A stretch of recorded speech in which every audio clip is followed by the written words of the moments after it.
My name is Kris Pearn, and I am a journeyman story artist slash director. Right now, I'm currently developing a couple of projects for different people, but not really affiliated. So I was at Sony for 11 years, so pretty much worked on most of their animated films from the inception of Spa to the present. I think generally every film is different, and every studio is slightly different. And within studios, each movie develops its own culture, but it's a messy process that is not. I don't know if there's any one silver bullet way to succeed at getting a movie made at the studio. So, for me, I think it's a bit like a Polaroid. So you need to have a lot of different elements going at once. So I firmly believe that having a script, being created is one component, but that writer should be living with the team as much as possible in terms of being able to cross-pollinate with what's going on visually.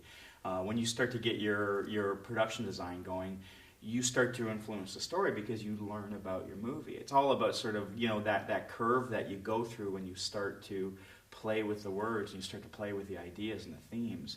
At the rub of it, whether it's the director or whoever pitches the idea, the screenwriter, the director, the producer, whoever owns that movie, it's their job to try to get everybody else invested, I think, so that you have a collective of 8 to 10 people that are completely passionate and in love with this, what the concept can be. The words change. The studio will give you notes. You have pressure. There's marketing concerns. All of these things will start to bombard your film. So if you have that nugget of honesty, that thing that you believe in, you can survive that process. And then I think a lot of it comes down to luck. Is your meteor going to hit the planet? Are you going to be in the right place? In terms of the business cycle, in terms of who's in charge. Can you get everybody enchanted by the nugget of your idea? So all those have to line up to give you the momentum you need to sort of take it to the next step, which is, I guess, full-on pre-production. So this is all just the development phase. But in terms of how do you get people excited, I think the words on the page will get you so far, but without visuals in our medium, in our world, I don't know how you lift a film. I think you need to do both at once. And that's where it gets a little messy, but I love the mess. I think if you look at the primordial goo that we all kind of climbed out of, that was a messy time too, and I think that's where life comes from. I don't think it's supposed to be easy. Do you know what I mean? I think there's some of that pain and frustration is testing your love of your material, and I think that's important.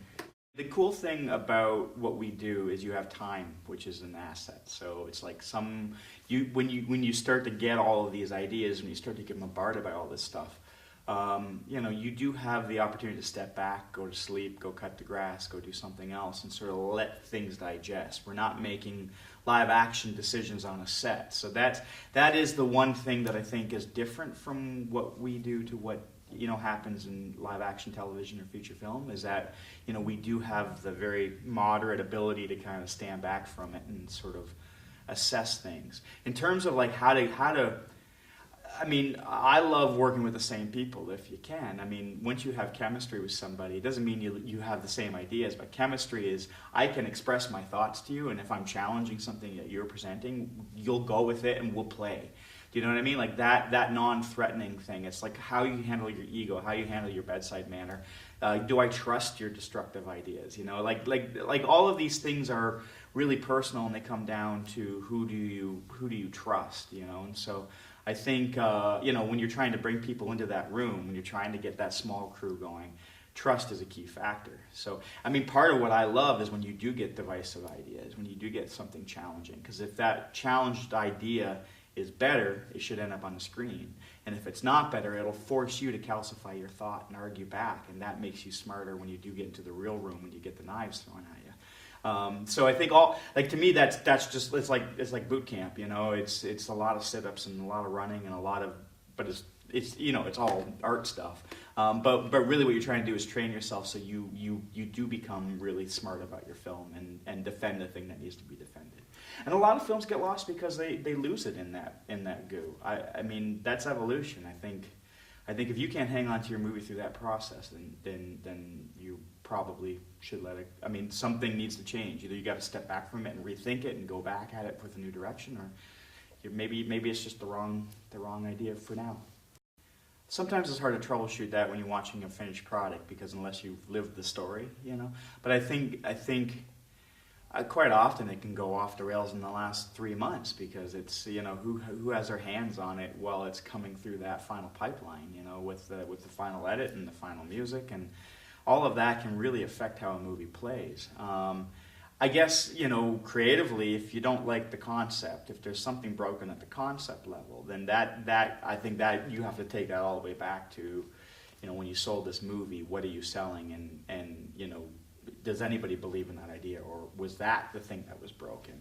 And there are certainly films where you go and I think you come out of there feeling like nobody understood what that movie was going to do, and they just made it because it had a lot of moving things, you know. It was just CG on the screen.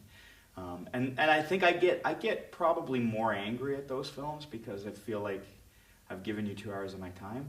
Sometimes you see a movie that slips, like it feels like it slipped along the way, and that one, in those situations I have a lot of empathy for the filmmakers, because, you know, we all go through it, and you know how it's made, so it's like sometimes the bread rises, sometimes it falls right before you pull it out of the oven, and I think it's I have a, you know, it's that's the gamble, you know. You hop in your car, you head out on the highway, and you hope for the best, and sometimes it works, sometimes it falls down.